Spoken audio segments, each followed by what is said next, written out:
Kita lanjutkan kembali pemirsa perbincangan kita pada malam hari ini di MNC News Prime kaitannya dengan puncak arus mudik Lebaran 2002. Masih ada bersama narasumber kami Abdul Latif, seorang pengamat sosial. Tadi kita berhenti sampai dengan adanya pergeseran kebiasaan begitu ya, mungkin dari masyarakat kita yang mungkin kita tahu 5 tahun ke belakang lebih ramai untuk menggunakan kendaraan umum, tapi belakangan justru mereka lebih tertarik dengan menggunakan kendaraan pribadi yang akhirnya membuat jalanan ini juga menjadi semakin padat. Anda juga membaca seperti itu? Ya, saya melihat memang ada beberapa kecenderungan perubahan terkait perilaku itu. Misalnya adalah ketika masyarakat juga ada peningkatan dari sisi ekonomi, kemudian mereka merasa bisa membeli mobil dengan harga yang murah, mereka bisa manfaatkan itu untuk bisa kembali ke tempat kampung halaman dengan yang dulunya misalkan menggunakan roda 2 atau mereka menggunakan umum, mereka menggunakan itu. Dan termasuk juga adalah isu-isu terkait dengan kesehatan, mereka khawatir adanya ketertular kesehatan sehingga mereka akhirnya menggunakan misalkan yang belum punya mobil, mereka bisa rental mobil dan itu juga dimanfaatkan. Juga termasuk fasilitas infrastruktur yang dibangun dengan sangat masif itu pun mendorong mereka sepertinya enak nih dengan waktu yang lebih singkat, dengan jarak yang mungkin mereka bisa tempuh dengan lebih baik, dengan menggunakan tol misalnya, itu juga cukup mendorong orang untuk bisa mudik menggunakan kendaraan yang bisa jadi berbeda. Iya. Kalau kita lihat tadi juga kendaraan bak terbuka pun juga dimanfaatkan begitu ya, yang penting sudah sampai ke kampung halaman. Yang lebih menarik lagi adalah jumlah pemudik dengan menggunakan kendaraan bermotor roda 2. Ini juga terbilang sangat banyak begitu ya di beberapa tahun yang terakhir ini. Anda juga melihat hal yang demikian? Iya, tetap sepeda motor menjadi salah satu primadona juga bagi masyarakat kita, terutama mereka yang mungkin belum punya kemampuan untuk bisa membeli kendaraan roda 4. Dan termasuk sebenarnya ada beberapa yang pernah dalam penelitian saya ada yang juga sebenarnya mendorong menggunakan sepeda motor karena hobi. Bahkan pernah saya tanya, Anda kenapa kok menggunakan sepeda motor? Karena saya hobi touring misalnya. Saya konvoy dengan teman-teman saya yang satu komunitas dan itu adalah kesenangan tersendiri. Dan mereka misalnya ketika keluarganya tidak ingin misalkan naik mobil, mereka tidak ingin naik motor, mereka juga keluarganya silahkan naik mobil bersama keluarga, saya tetap naik motor. Ada juga yang seperti itu. Jadi, walaupun sebenarnya mereka tahu resiko yang akan dialami begitu ya kalau mudik dengan menggunakan motor. Iya, dengan menggunakan motor, dengan menggunakan bak terbuka seperti tadi, pasti semua ada resikonya.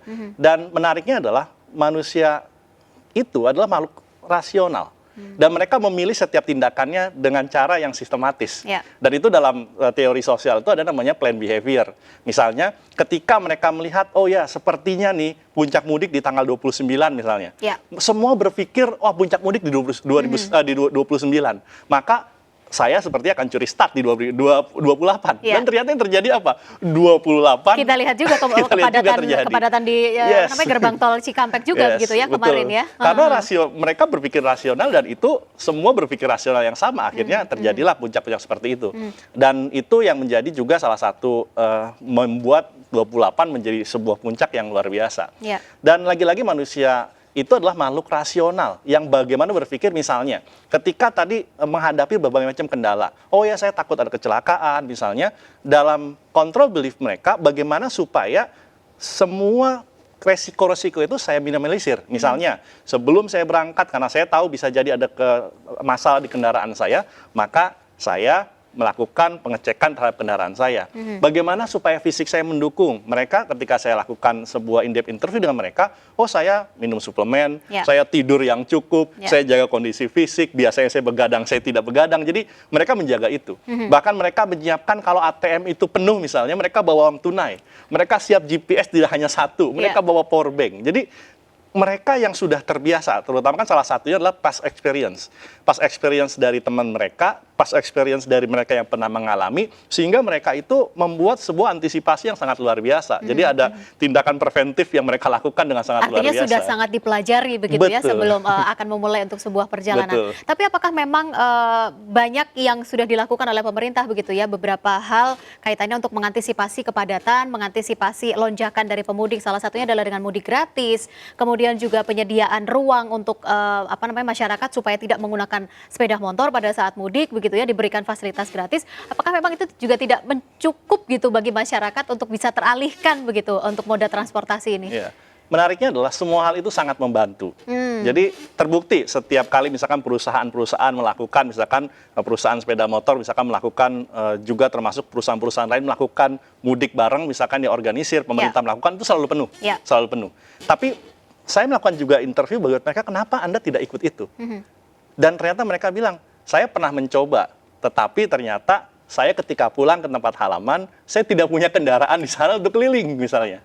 Atau saya mau ikut nih, dulu saya pernah ikut, tapi sekarang saya nggak ikut karena nggak cocok jadwal berangkat dengan libur saya misalnya. Dan itu juga, atau saya misalkan kesulitan ketika nanti pulang, saya diberangkatkan, pulangnya saya tidak diberangkatkan, saya sendiri itu. Artinya tidak ada kendaraan lain untuk kembali begitu ke ibu kota. Jadi itu juga salah satu yang membuat, oh ya, membantu, sangat membantu. Itu pun mengurangi orang yang mudik sendiri-sendiri, mengurangi debit kendaraan, tetapi juga ada hal-hal lain. Misalkan ada juga yang mau ikut ternyata sudah penuh, tidak cukup kapasitasnya. Jadi kalau toh misalkan memang semakin masif itu dilakukan mudik bareng oleh pemerintah, berbagai macam pihak, swasta dan lain sebagainya, itu akan sangat membantu juga. Baik, kalau Anda lihat nanti untuk arus balik ini akan seperti apa? Apakah memang akan sama kejadiannya dengan arus mudik yang 2-3 hari ini terjadi begitu, atau seperti apa kalau dari pandangan Anda nanti ke depannya? Ya, kalau arus balik seperti apa? Tentunya yang pasti jumlahnya itu minimal sama. Tapi yang dikhawatirkan kalau ada pull factor dari kota menarik orang desa pergi ke kota untuk mencoba peruntungan nasib. Dan itu akan apa? Akan menambah jumlah orang yang balik ke kota. Bahkan mungkin bukan balik ke kota, bertambah dari desa ke kota. Dan itu pasti akan bertambah. Saya memperkirakan kemungkinan akan bertambah. Lalu seperti apa? Seperti apanya adalah rata-rata perusahaan, pemerintah itu punya tanggal yang sama untuk akhir dari cuti atau akhir dari liburan. Nah mungkin kalau misalkan para pemudik bisa membagi waktunya, misalkan tidak pada mainstream, misalkan tidak pada akhir-akhir dimepetkan dengan waktu cuti, maka mungkin akan mengurai itu.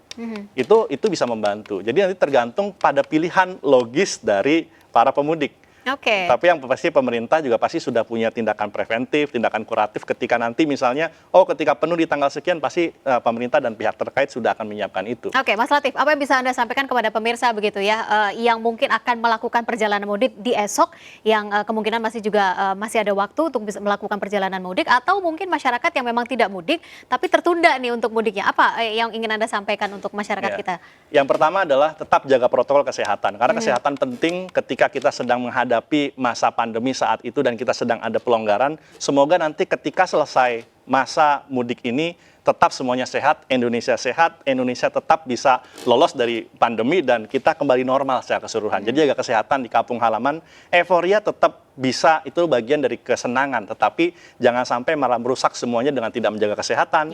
Termasuk juga menjadikan mudik itu bukan hanya perjalanan kita kembali ke tanah tempat kita berada dulu, tetapi adalah perjalanan spiritual yang bisa memberikan banyak hikmah. Misalnya adalah ketika ke kampung halaman, kita ingat kembali betapa kampung halaman itu memberikan kenyamanan, memberikan keramahan, memberikan sebuah persatuan yang tanpa ada sekat-sekat, dan itu kalau itu semangat itu balik ke kota, diterapkan, dan Indonesia akan menjadi luar biasa. Indonesia yang bersatu, Indonesia yang sehat, Indonesia yang produktif. Baik, sesuai dengan apa yang kita cita-citakan begitu ya di tahun ini, mudik aman, mudik sehat. Mudik aman, mudik sehat. Baik, terima kasih Mas Abdul Latif, selamat mudik nanti. Mungkin sudah tidak bermacet-macetan lagi begitu ya untuk menuju ke Banten. Terima kasih sudah hadir pada malam hari ini di MNC News Prime.